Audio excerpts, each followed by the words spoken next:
Hey everyone. So for this class, we're going to start talking about climate change. Climate change pairs really well with what we've been talking about in the last two classes, globalization. Because just like kind of economic globalization, climate change is one of those things that requires collective action between all nations of the world to, make progress towards. So, just to outline where we're kind of heading with this, I'm going to start by talking about the problem of climate change and what some of the impacts of it will be. Moving on to how economics can contribute to this specifically, with a little bit of history of how the international policy around climate change has evolved over the last 20 years or so, and kind of where we stand today. And finally, we're going to close with some topics that deal with how we actually intervene. That is, kind of dividing up the available carbon budget, which we'll talk about, and also other interventions like emissions trading and geoengineering. So, the problem itself. As of 2018, humanity is responsible for about 0.8 to 1.2 degrees C rise in mean global surface temperature, that being the term that's used. And this has some very real impacts for humans, animals, plants, and economic systems.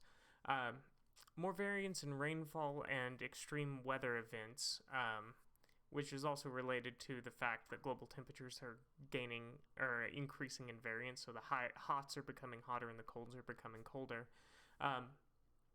But this more variance in rainfall and extreme weather events clearly destroys life, property, and has major implications for agricultural production. There's also sea level rise, which even if we were to completely cut off emissions today, sea level will continue to rise through the year 2100. So that's kind of a impact that we're locked into almost no matter what we do. There are also many ecosystem impacts that have economic implications in and of themselves, but also kind of intrinsic value. And finally, there are various impacts on health, incomes, food security, water supply, economic growth, and this also creates more potential for international conflict because essentially many natural resources, be it fresh water or agricultural products, may become far more scarce, and this increases political tensions between nations. It's also important to note that these impacts will all be less substantial if we can keep warming below 1.5 degrees C. Now, there's a lot of inertia in this because the Earth is a large system that, interventions today will have their impacts many years after as kind of things feed through the system. So even if all emissions were stopped today, we're locked into many of these negative consequences. According to the Intergovernmental Panel on Climate Change's most recent report, to stay on track for the 1.5 degree C target, we need far-reaching transitions, and they mention energy, land, urban infrastructure, and industrial systems. So basically, any meaningful intervention to achieve this kind of 1.5 degree C threshold would touch almost every aspect of economic life. This graph is a series of projections from the Intergovernmental Panel on Climate Change. So here it's global warming relative to an average period between 1850 and 1900. The gray line is the actual measured mean surface temperature. There's a lot of variance in that from period to period. And they fit a trend line to it that we can see is clearly sloping upwards, so warming is happening. And they've got this kind of orange shadow to represent kind of the uncertainty in the projection. And so we can see that uncertainty in the most recent calculation of 2017 ranges from that previously mentioned number of 0.8 to 1.2 degrees C. And on the right-hand side, they have relatively different interventions and projections of what global warming would be. And we can see that even in the most optimistic path, where we reach net zero emissions by 2055, and reducing and non-CO2 radiative forcing is reduced after 2030, that being the most optimistic case, there's still a large probability in that kind of uncertainty bars that we end up surpassing this goal. So even quite radical intervention may not even get us below that threshold. So what can economics contribute to this? Well, first we can measure the relationship between CO2 emissions, warming, and economic activity. So we can talk about the trade-offs and where those trade-offs might be the least burdensome for humanity. We can also use economics to understand the strategic dynamics of the different decision-making units. So essentially, why is it so difficult to hammer out some sort of climate change agreement between the nations of the world? And we can provide some insight on why that might be so difficult. And finally, we can look at the inequality implications of climate change, because some countries, just by geographic location or the specific industries and environment in which they exist, are going to be more hard hit by climate change than others, right? So we'll talk about each of these in turn. So on the topic of kind of measuring the relationship between these things, there's this very simple equation just called the IPAT equation, where I is equal to total environmental impact, P is population, A is affluence. Affluence is measured in terms of per capita GDP, adjusted for purchasing price parity and all those things we've talked about in the past. And finally, there's a technology coefficient, which is a measure of the emissions intensity of output. So it's emissions per unit of output. So it's saying like there is, so X number of tons of carbon dioxide or carbon dioxide equivalent emitted per $1,000 of GDP activity. So we can reduce total impact by reducing anything on the right-hand side of this equation. If population goes down, if affluence goes down, or if the technology coefficient or the emissions intensity of production goes down. So population going down is something that is politically unpalatable.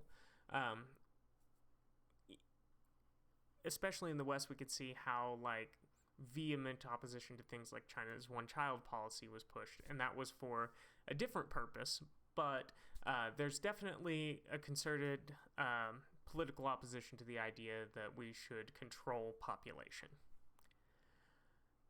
Affluence also presents a problem in the sense that it is very difficult in societies to make people accept falling per capita income. In other words, this would imply that we would, if we were to create a policy that would address this via affluence, we would essentially be regulating economic activity so that people can't go over a certain level.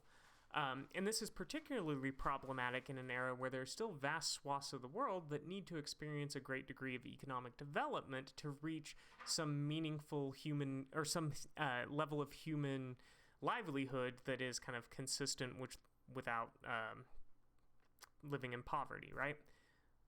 And so these are the things that we can kind of make policy around. Technology, maybe we can make some policy around, but it also has presents some other issues. First of all, technology in economics is largely considered exogenous. It's not something that is we can make models to predict within the system.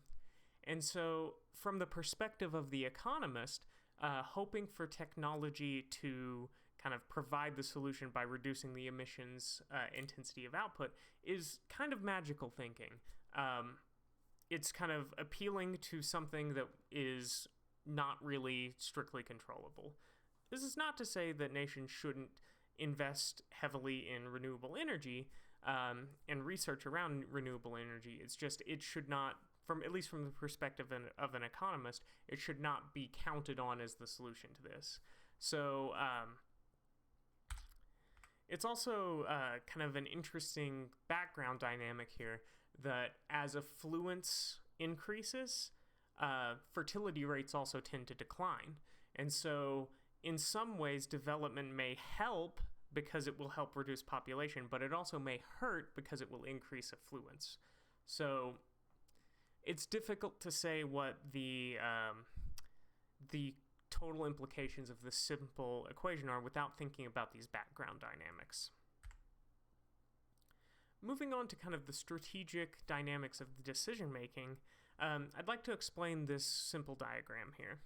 So this is a way of categorizing different types of economic goods.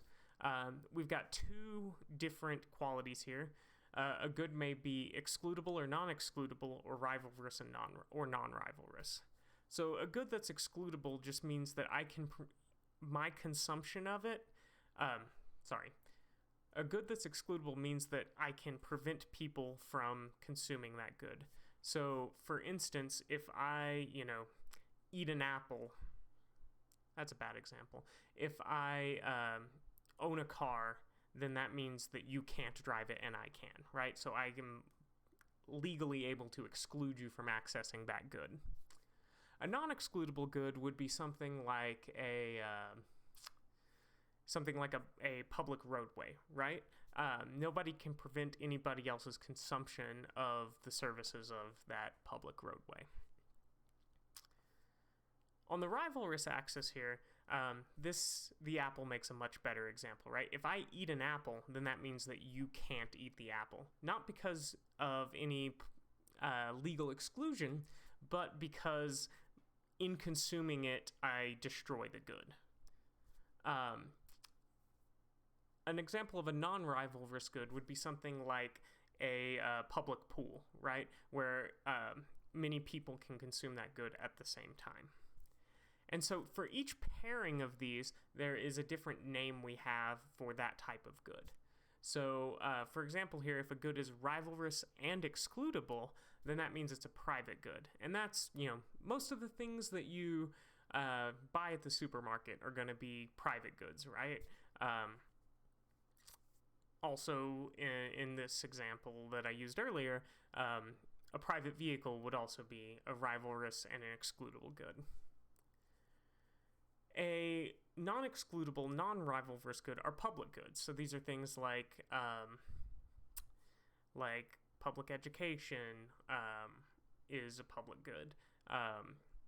Roadways, public parks, these things are all things where my consumption of it doesn't prevent you from consuming it, and we also don't have any legal structures to exclude people from it. If a good is excludable but also non-rivalrous, then it's a club good. And it's right in the name there. Things like gyms, country clubs, these sorts of things where there are kind of membership rules or there's admission fees to get into them. These things are club goods because we have some mechanism for excluding people. And finally, there's rivalrous but non-excludable goods called common pool resources, or CPRs. And common pool resources are really kind of the most interesting for our purposes of these four, because in essence, we have no way of excluding people from consumption of these common pool resources, but we also can essentially exhaust the resource through consumption. The classic example in the environmental literature here are fisheries, right? So a fishery recovers at some rate related to the number of fish that are in, say, the lake. And so if we don't regulate access to the lake, then there's a incentive for all fishermen on the lake to extract the maximum amount of fish, thus depleting the common pool resource. So there is a kind of classic evolution of property rights related to these kind of common pool resources and public goods. So envision a kind of, this is going to be a very simplified example, but envision kind of a forest where people can forage for food. Let's keep it simple and just say there are fruit trees, so people are picking apples.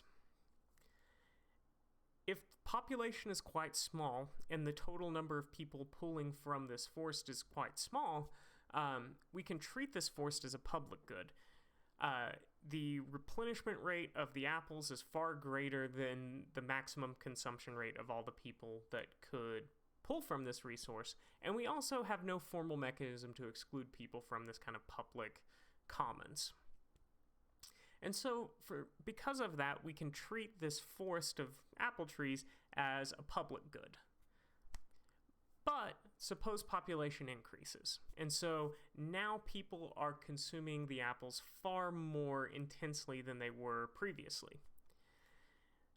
Because of this, now consumption of the apples may become rivalrous. The forest may not be able to replenish apples at a rate faster than the maximum consumption of all the people who would pull from the forest. And so whenever that becomes the case, it becomes a common pool resource. And as this resource, as something becomes a common pool resource, it becomes subject to something called the tragedy of the commons, which put in very simple terms is just overexploitation of the resource by the people that have access to the resource, to the extent that the resource is depleted. And so there are a number of ways that we can deal with solving the tragedy of the commons. One way is that we assign property rights. So we give everyone a property right saying you can pick 10 apples per week from the forest. And in that way, we create some excludability and limits on the actors who are engaging in pulling from this resource. And that is one way that we can convert this common pool resource into a private good.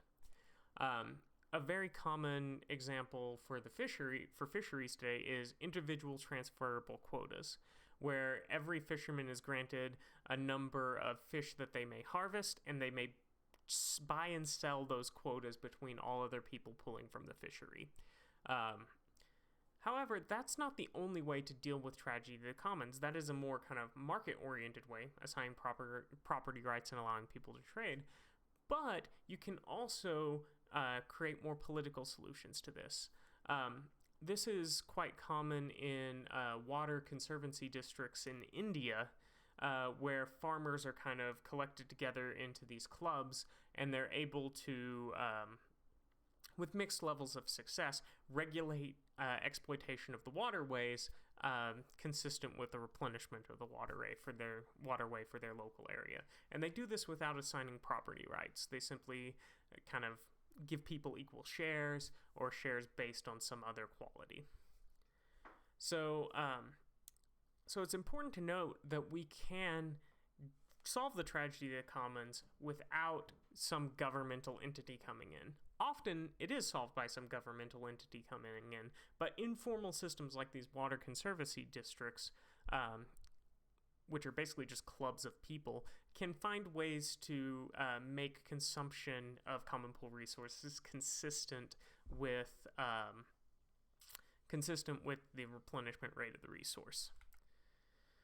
So, turning specifically to the issue of climate change here, in the early period, we could think of the ability of the atmosphere to absorb carbon dioxide as a public good. It was thought that this had no impact on anyone else. So if, the British during the British Industrial Revolution were spewing all of the CO2 into the air by burning coal, it wasn't believed to have any effect beyond the local area. Then, as time went on, it became clear that this had impacts on everyone and that there was a limited rate at which the atmosphere could deal with carbon dioxide emissions. And so that's when the atmosphere became not a public good, but a common pool resource. And since then, that's where we've kind of been stuck. We haven't been able to convert it to a private good or to generate some sort of formal mechanism for regulating emissions. So this essentially constitutes what's called a collective action problem, where we are trying to prevent a tragedy of the commons. But we clearly aren't there yet, because part of this is because we've yet to create any formal institution with the power to assign rights to different nations. So when an actor appropriates part of a common pool resource, there are costs or benefits. the marginal benefits of that appropriation are private, right? So in essence, in the case of climate change, we've got an idea where if a nation just says, I'm going to admit whatever I want, all of the benefits of economic production that result from that accrue to that nation privately. But the marginal costs of that appropriation are collective, right? So by appropriating some capacity of the atmosphere, that nation imposes costs on both themselves and everyone, but the benefits are concentrated and the costs are diffuse. I'm about to present a very simple model of this, where we also need to assume some fixed number of actors in. We'll assume these to be nations for our purposes. So a rational actor will continue to appropriate this common pool resource until its marginal benefit is equal to the marginal cost that they experience individually. We'll assume that the marginal costs are uniformly distributed across all nations or actors, so their costs are marginal cost divided by n. So to prevent over-extraction, we must lower marginal benefits or increase marginal costs.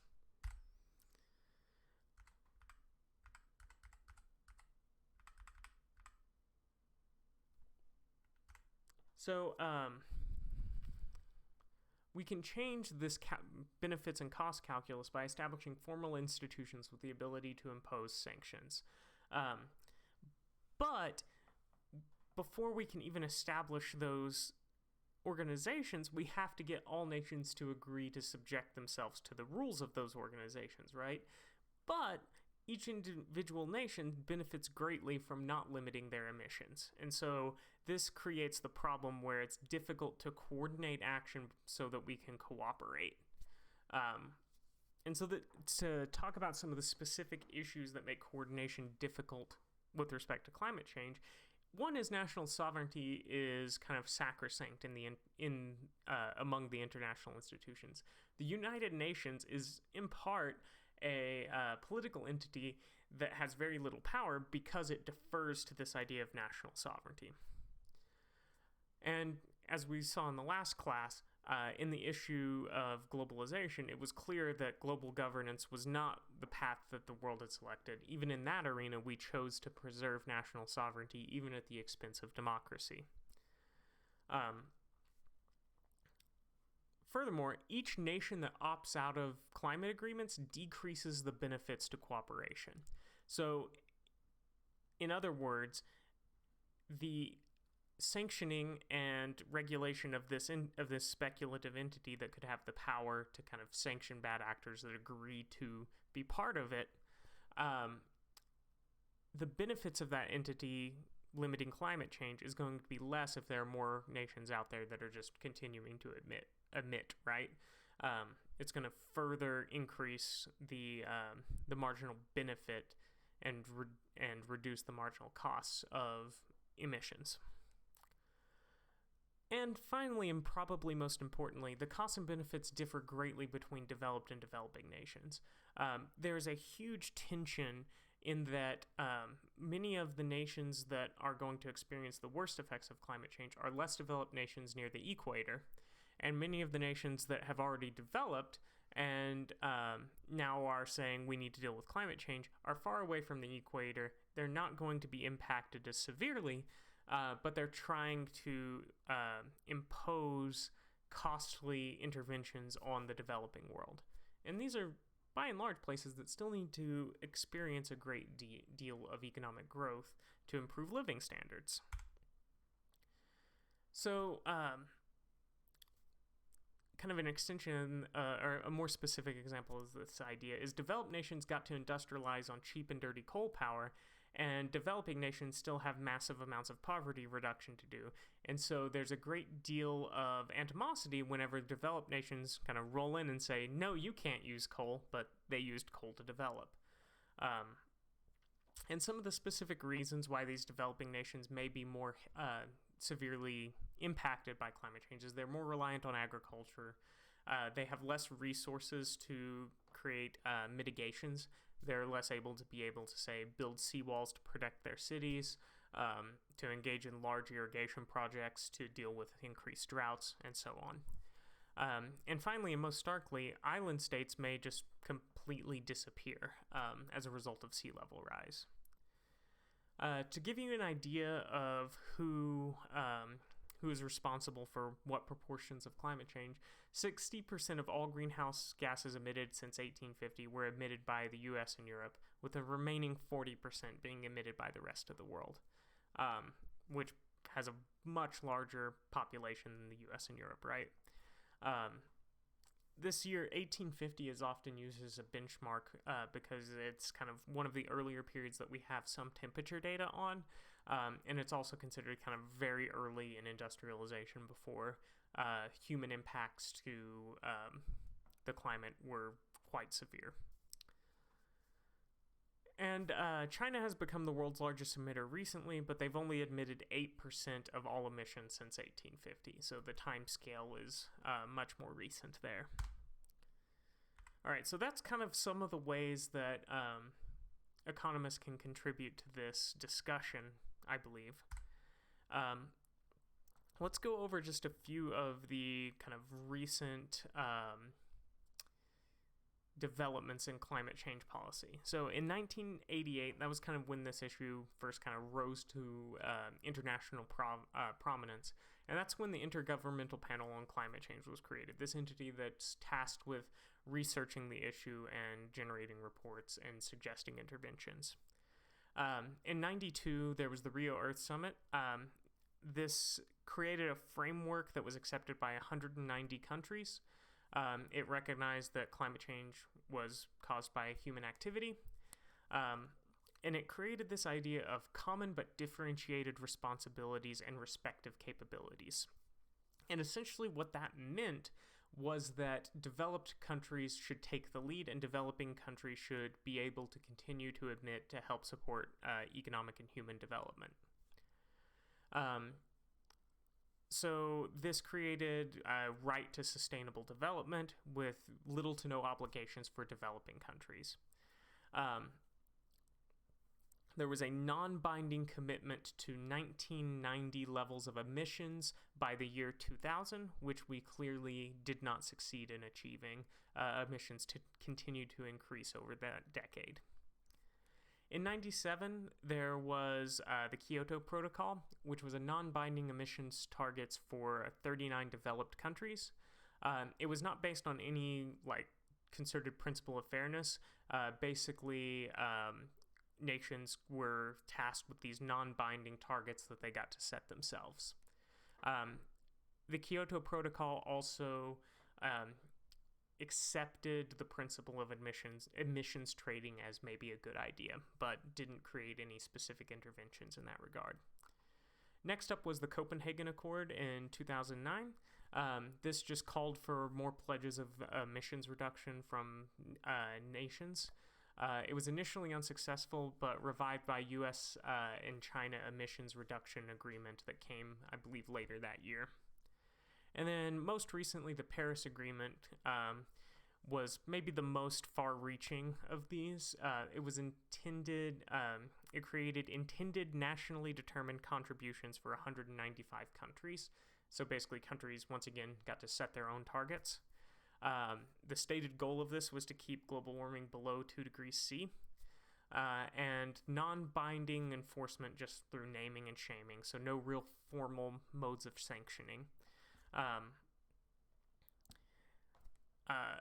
These intended nationally determined contributions that were agreed upon still only get us half of the reduction necessary to stay below 2C, not even to mention the IPCC's recommendation of 1.5 degrees C. So we see this pattern as time goes on of increasingly formal arrangements, but we still have stopped short of any formal sanctioning power or allocation of global property rights. But it's clear that the tilt of history is in that direction right now. So it's worth starting to think about, if we do get the power to kind of allocate emissions in the future, how are we going to do it? And so we can think about the total amount of carbon emissions consistent with keeping below a certain threshold temperature as a carbon budget not to be exceeded. And then the idea is, how do we divide up this carbon budget between all the different actors? So assuming that we can even establish these institutions, let's look at different ways in which we can divide it. So one is the historical principle, which is kind of the emblematic of you broke it, you fix it.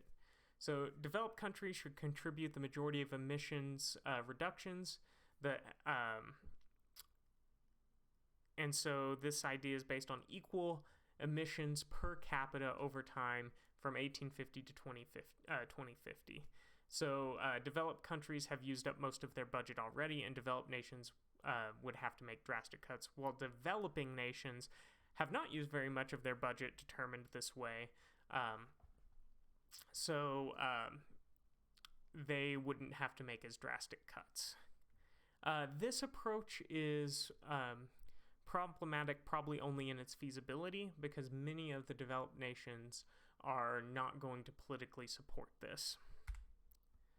Another example is the max-min principle. So make the worst off give the most benefits to the worst off countries. So divide emissions in a way that helps countries that have not yet benefited from industrialization. So all the costs of reduction should be carried by the developed countries, and developed nations tend to... One issue that makes this somewhat problematic is that developed nations tend to produce more carbon efficiently than less developed nations, which this kind of creates some of the wrong incentives. I'm not going to dig into it too deeply here, but one way you can think about it is the Rawls-Maximin principle is actually a more stark and severe version of the historical principle, in that it's going to mean that developed nations bear basically the whole brunt of reductions in emissions, while developing nations are able to develop and emit as much as they want. One example here, called the time slice principle, is based on when we kind of came to realize that the atmosphere was a common pool resource and not a public good. So we divide the remaining emissions budget by population based on when we discovered that climate change was caused by humans. This still requires very demanding cuts from industrialized countries or developed countries, but is not as intense as the other two principles we just talked about. This is preferred by Singer as kind of a feasible compromise that may actually be, one day in the future possible to negotiate. Another approach is called the greatest happiness principle. It's based in this utilitarian idea that we should create the greatest good for the greatest number. This does not have any clear-cut policy demonstration, because it just says, well, divide emissions in the way that generates the most happiness for people, and then we kind of wander into the thicket of measuring happiness, because I think it's very clear that we would not want to just simply say, well, GDP is happiness, and off we go. So that brings back some of the issues from the happiness and growth class. So those are just some of the principles that Singer puts forward as examples of ways we can divide up the carbon budget. Let's kind of move on to the last couple of issues. One of these is emissions trading. So let's say, all right, we've already established an entity that has the power to sanction and allocate the carbon budget. Now we want to give countries emission budgets. Now let's also let those countries trade them. Or we could say countries allot the emissions budget to firms and individuals who can then trade them, right? So either way. And there are some pros and cons to emissions trading. One is it gives countries disadvantaged by climate abilities to buy more emissions, right? So the example that I believe Singer uses is Canada, which needs to do a lot more heating than, say, the US does. And so Canada could buy up more emission rights to maintain, like, heating. Gives developing countries the ability to sell their unused quota to aid sustainable development, and it also gives them an incentive to keep emissions low despite these allowances. So essentially they can sell this and use that to fund projects. And if this market functions well, the market mechanism could lead to the allocation of emissions to the most efficiently producing countries. That is a big if, though. On the downside is there's no way to reliably measure how much a country is emitting. So we'd have to be reliant to a great degree on self-reporting. And kind of, once again, talking about maybe if this market doesn't function well, it could just become a highly speculative, financialized market that doesn't promote efficiency. And finally, related to the kind of stolen goods discussion of last week, corrupt dictators could use emissions trading to make money for themselves without benefiting the public at large. Another issue that pops up a lot is the idea of geoengineering, that, well, maybe we can't deal with climate change through reducing population, reducing affluence, or reducing efficiency. Maybe we can directly affect the climate through intervention. So this would be deliberate large-scale manipulation of Earth's climate to counteract climate change. On the pro side, we probably do need a plan B if emissions reductions are insufficient, and it seems like we're not really on track to hit that target. But this could cause some massive problems. One of these is the possibility of unintended consequences or collateral damage, in the sense that we don't know the exact implications of some of the interventions that will be that have been suggested.